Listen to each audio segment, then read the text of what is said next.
mean, I feel like I'm at Cracker Barrel. Kinda should. Where's the breakfast? Where's the biscuits? Man, that'd be good, wouldn't it? Matthew, Brooke, Chance, we're all sitting here thinking about what the year's been like. And, you know, Graves County, Matthew, and, you know, you've had a lot of action going on in Graves County. And that's kind of one of the things that I keep watching, you know, what counties are really just seem to be active, you know, things going on. And it seems like Graves County has really kicked up a notch. Yeah, most definitely has. There's a lot of land, anywhere from 15 to 100 acres that people are looking to sell. Yep.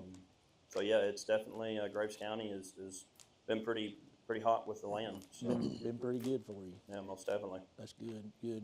Chance, of course, it's just kind of been a little bit everywhere for me and you. And most of the time, you know, you've been hooked in Ballard quite a bit. I've had a few things going on in Ballard. To me, it's always a good market. It's always a good, something good going on down there. So, you know, we've also been to Hickman. We've been, Fulton, Livingston, Carlisle, and a lot of Carlisle. And so it's just been fun to watch all that go on. You know how it is on residential. In residential, you got one property that sells, and the next thing you know, there's two more behind it. That's right. The neighbors see the sign. Yeah. It sells quick. They think it's time to put it up and go from there. But I don't think it's quite that way with farms. No. But it seems like Livingston County, Ballard County, it seems to me my people with interest are your people farm ground or hunting ground. So I think that seems to be the sweeter spot for me with around there. And then McCracken County is still the land with homes and right. But it's all just seemed like a perfect mix this year. Yeah, it has been.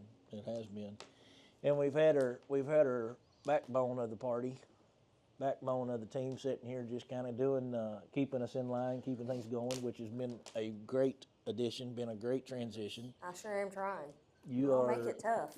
Yeah, I know we do. You know, the fun thing is about it too, though, is not only do you know what we're talking about when we talk to you, because you've done real estate for years yourself, you being an agent, but it's just made the mix of all of us, it made it all work so much better. You know, keeping our clients informed and stuff like that. And that's kind of some of the things I was thinking about, just us sitting down talking, looking forward to 26, things that we can improve on, things that we can do better. But man, I tell you what, I've loved how we've transitioned this year. Yesterday, I had to borrow Brooke's phone for a little while, timing me on a continuing ed. I was using her phone to time me. Her phone, constant, Google, email, email, and it would pop up the header so you would see the address or. Yeah. It was amazing, all the bills. Yeah. But I thought, my gosh, and here I call her 55 times a day to check on this or check on that, and so it's pretty cool just to see us all being as busy as we are. Because sitting up there last year, sitting right in here, we talked about the year coming up, and I can't believe we're already talking about the end of the year. I know. And as I drove over here this morning, I thought it was almost a year ago when we sat in there and talked about the things we were driving us through the year. Yeah. And it's been a good one. Yeah. What's the vibe on in your neck of the woods as far as cattle farmers? So cattle farmers, actually, they're starting to redevelop. I've seen several people that are looking to put up fencing and stuff. Cattle prices hitting $4.50 a pound, is really sparking people to want to get back into it. Yeah. A lot of people aren't quite ready to buy just yet, but they're preparing for the market to drop so that they can. So, definitely the cattle industry in Graves County is starting to pick up. Of course, the rallies is motivating people. You provide the fence and feed, we provide the cattle for you. So it's a win-win for both of them, especially with the prices where they are. Yeah. So, but it's definitely. And then you mentioned that about the prices. I'm still up in the air on what, and I looked last 3 days. That's what I've done. I've researched on kind of what is really probably, it's funny to say it that way, going to happen with beef prices. And of course, we do cattle. Mhm. And so with that being said, you know, Argentinian beef's been coming for already. And I wasn't aware that it was as much as it was, but it has already been going on with the beef prices. The whole time beef prices were going up. Yeah. And everything adds up that I found in different sources was everything is 18%. 18% of the total beef population, you know, 18% of that is what they're calculating as Argentinian beef, which isn't much. Yeah. I think before it was like maybe 6%. Yeah. And then in the last year when Trump made that announcement, you know, it upped it like 12% more, totaling 18%. So, but with that being said, everybody feels like, and I believe, and I really do feel the same way. Everybody feels like that the beef prices really are not going to change a whole lot No. because the number of cattle farmers are still not there. Yeah. The number of head of cattle aren't there, but even though the weight per head is up so much, you know, years ago, weight per head wasn't near what it is now. Yeah. But due to breeding and genetics and all that kind of stuff, they figured out how to make that work. Yeah. And so now then, that's all up, you know, as each cow has more weight per head now than what they used to, but there's less of them. Yeah. So it didn't really level out to speak of. It's still a lower. It still seems like to me what everybody's saying the demand is still high. Yeah, yeah, we don't see, you know, I'm like you. I don't see it changing much. I believe there's going to be one window throughout the year, maybe early spring, late spring, just where the market's flooded, where people are calling out their herds. That it may drop some, but and that's, you know, as a buyer, you need to be looking for those windows. But I'm like you. I think the price is going to stay, you know, for the next year to 2 years. Sure.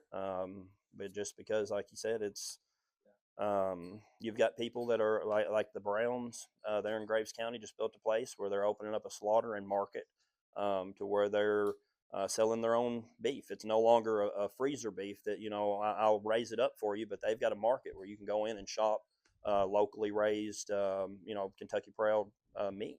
Yeah. You've got people like Ryan Crimple who are doing the Longhorns. Right. So you just the cattle meat processing industry is starting to go more on a personal level than it is the big corporate level. So and with people opening up places like that, it just continues to hold those prices. Yeah. So. Yeah. And you mentioned Ryan. He's a good old boy. He does good with the Longhorns. And of course, I'm partners with a buddy of mine with Boulder Pine, and we always try to support each other. You know, it don't matter if it's them or, you know, people we hadn't named. You know, we're not leaving anybody out on purpose. No, most definitely. But we always, you know, somebody called and asked something, we always try to do the same thing. You know, hey, we can help, we will. Yep. It's the same thing, and you see that with a lot of row crop farmers. You know. Oh yeah. You know, somebody gets in a bind, somebody's in a pinch around here. You know, they're good about helping each other. Oh yeah. Yeah, most definitely. They really are. There's also these government programs, and my goodness, there's getting to be where it's hard to keep straight how they work and get it in my head how they work. Of course, WRP's been around for, I guess, I know it's been around since the 90s, which is the wetlands, you know, reserve. And then there's conservation easement. And I've heard about it, and I've read about it, and I've studied up on it, but do I know somebody that's just had a full-blown experience from one end of the spectrum to the other? You know, yes, there's tax benefits from what I understand. On the other side of it is it can devalue your property, because depending on what you sign up for, whether it's a 30-year or what have you, you know, if it's in that program, you know, you're kind of locked in on it. And I think hitting on that, a lot of people are just looking at the now. Yeah. And when you take that jump or you take that risk into WRP, a lot of those are up to 100-year, but then you got a lot of 10, 20, 30-year programs. And what's made it appealing is the price they pay now. Oh, So, I know, yeah. But when you start thinking about that, I think as a buyer, or a seller, you've got to think about long term, because, yeah, you may get a chunk of money for this right now, but are you going to sell it? Because if you do, you're really handcuffed, and the new buyer is the one that's really handcuffed. Yeah. Because when he comes in, which I just sold the farm on Mayfield Creek, was the same way. I mean, Yep. there's only so much you could do, and I think there's just a time and a place. And Well, that's what I was going to say too. There is a purpose, and that's why they Absolutely. did it. absolutely, And there's a purpose that this is never going to be developed. This is never going to be anything that you're going to do something else with it. sure, That's when you play, oh man, this is a no-brainer. yeah. And You know? my farm's one of them that I feel like it's just teeter-totters, because part of it I could justify it, Yep. but then 10 years down the road I'm thinking, why'd I do that? Because ground does change, things change, weather changes, so there's just a lot to. Yeah. That's a big consideration in my Yeah. opinion before you Yeah. take that jump. Every farm's different. You look at every farm we've sold. There's something unique. There's something different about every farm, and there's so many options for every farm. But we're all real estate agents. We all do really well. We've served a lot of people across the whole Western Kentucky. We're not going to know every answer. There's not a person on earth that knows every answer. But as a team, I've seen where you can go to each other. We've got a lot solved amongst our Oh, yeah. square here Yeah. and amongst our office. But having the resources to be able, me and you, I know me and you've talked about it countless times, WRP. We know people. We've dealt with people that kind of behind the scenes. So being able to help people and walk through, Oh yeah.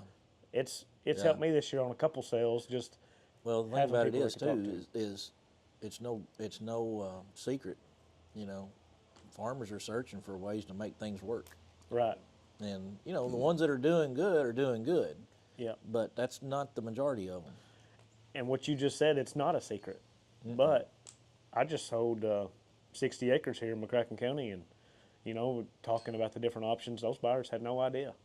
So they just opened up to a whole new revenue on buying that piece of property that made it a lot more appealing to them. Sure. So it's no secret to a lot of people, but I think there's that many more people that they don't know. They don't have any idea who to talk to, where to go. Right. So I think us staying up to task and being able to provide buyers and sellers with that kind of information, that's a Yeah. that's a win. Yeah. Yeah. Definitely.